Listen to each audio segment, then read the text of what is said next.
ঢাকাইয়া মাখন পরোটা বাচ্চাদের টিফিনে কিংবা বিকেলের নাস্তায় পেট ভরে খাওয়ার মতো নাস্তা হবে। একদমই তেল ছাড়া তৈরি হবে এই নাস্তা খাওয়ার পর দেখবেন যে সবাই ফিদা হয়ে গিয়েছে।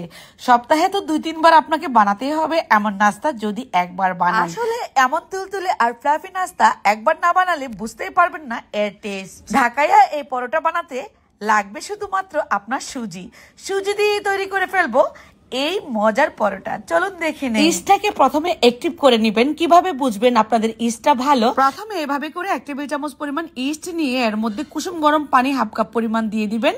তারপর একটু নেড়েচেড়ে দেখবেন যে এর মধ্যে বুদবুদ ফেনা উঠতে শুরু করেছে, ঠিক এমন। তখনই বুঝে নেবেন যে আপনার ইস্টটা ভালো, তাহলেই কিন্তু আপনার নাস্তা ফ্লাফি হবে। স্বাদ অনুযায়ী লবণ দিলাম, 1 টেবিল চামচ পরিমাণ চিনি দিয়ে দিচ্ছি। ইস্টটা গরম পানি দেওয়ার সঙ্গে সঙ্গে কিন্তু অ্যাক্টিভ হয়ে গেল। আপনারা যদি একদমই 100% খাঁটি ইস্ট নিতে চান, মানে পারফেক্ট ভালো ইস্টটা, তাহলে কিন্তু আমার কাছ থেকে নিতে পারবেন উপরে দেওয়া নাম্বারে কল করে। ইস্ট পারফেক্ট না হলে নাস্তাও পারফেক্ট হবে না। আরো 1 কাপ পরিমাণ কুসুম গরম পানি দিয়ে দিলাম। তারপর দিয়ে দিচ্ছি 2 কাপ পরিমাণ ময়দা। এখানে আটা ময়দা আপনার ইচ্ছা মতো দিতে পারেন। দেওয়ার পর মসৃণ একটা ডো তৈরি করে নিব।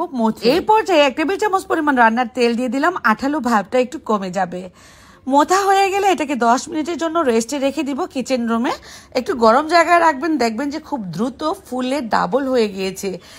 তারপর আমি এখানে আমার নিজের হাতে উঠানো ঘি দিয়ে হালুয়া তৈরি করে নিচ্ছি। দেশি গরুর দুধের সর থেকে এই ঘি উঠাই, চাইলে কিন্তু ঘিটাও নিতে পারেন আপনারা আমার কাছ থেকেই। এখন 1 কাপ পরিমাণ সুজি দিয়ে দিলাম, সামান্য একটু লবণ দিয়ে দিলাম। এই ঘিয়ের মধ্যে সুজিটাকে একটু ভেজে নিব। তারপর 1 কাপ পরিমাণ পানি দিয়ে দিচ্ছি।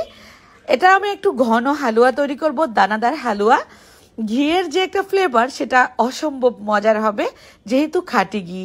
1/2 কাপ পরিমাণ চিনি দিয়ে সামান্য একটু জর্দা কালার দিয়ে দিলাম। ঢাকাইয়া হালুয়াটা কিন্তু একটু কালারফুলি হয়। হালুয়া তৈরি হয়ে গেল, একটা সাইড রেখে এবার দেখিয়ে দিচ্ছি আমাদের ডোটা কতটা ফুলে ফেপে ডাবল হয়ে গিয়েছে। এখন বাতাসটাকে বের করে দিয়ে এ থেকে আমি লেচি বের করে নিব। এই তো ঠিক এভাবে করে লেচিগুলো নিয়ে নিচ্ছি পরোটা তৈরি করার জন্য।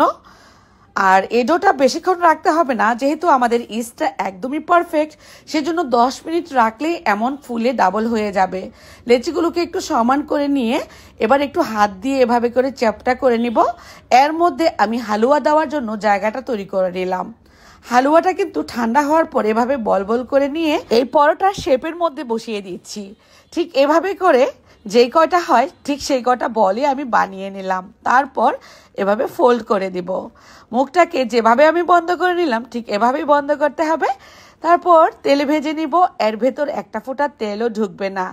ইস্ট দেওয়ার কারণে যে কোনো নাস্তাতে আপনি ইস্ট ব্যবহার করবেন, এর ভেতরে একটা ফোঁটা তেলও ঢুকে না। লো হিটে এই নাস্তাটাকে ভাজবো, 3 থেকে 4 মিনিট সময় লাগবে। একটু উল্টিয়ে পাল্টিয়ে সুন্দর একটা কালার আসলেই নামিয়ে নিতে হবে। চাইলে আরও একটু কালার করতে পারেন, বা আমি যে কালারটা করেছি হালকা ব্রাউন কালার, ঠিক এমনটাও করতে পারেন। এরপর এর মধ্যে আমার নিজের হাতে উঠানো বাটার দিয়ে ব্রাশ করে দেব।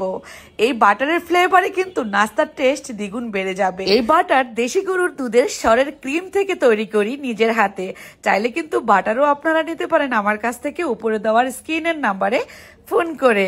কতটা তুলতুলে নরম হয়েছে এই পরোটা, উপরের স্কিনটা কিন্তু একদমই ক্রিস্পি।